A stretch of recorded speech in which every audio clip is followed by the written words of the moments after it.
উৎপাদকে বিশ্লেষণ করো।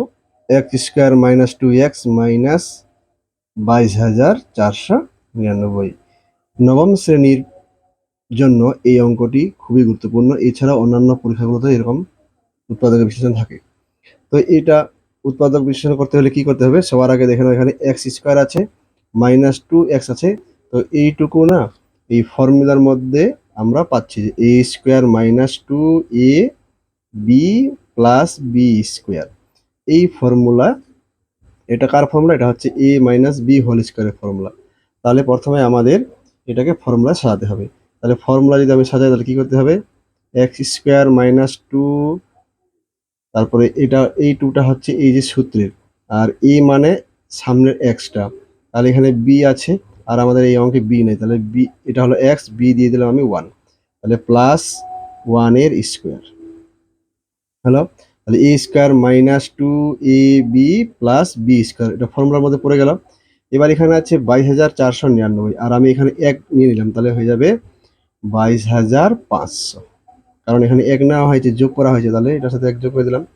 এবার এইটা হচ্ছে, এইটুকু অংশ হচ্ছে ফর্মুলা।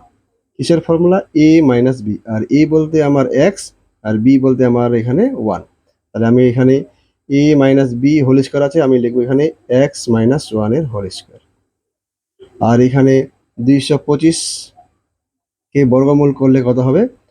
15। আর এখানে দুইটা শূন্যের মধ্যে একটা শূন্য আসবে, মানে 150 হচ্ছে 22,500। এবার এটা হলো এ স্কোয়ার মাইনাস বি স্কোয়ারের ফর্মুলা। তাহলে এর ফর্মুলা হচ্ছে এ প্লাস বি ইন্টু এ মাইনাস বি, এটা ফর্মুলা হলো। তাহলে এখানে এই অঙ্কের ক্ষেত্রে এটা পুরোটাই এ মনে করতে হবে, আর এটাকে মনে করতে হবে বি, মানে 150টা এখানে বি। তাহলে এ বলতে এখানে চলে আসলো এক্স মাইনাস 1 প্লাস বি বলতে হলো 150। তারপরে আবার এ আছে, এ বলতে আবার এক্স মাইনাস 1 মাইনাস বি বলতে এখানে হলো 150।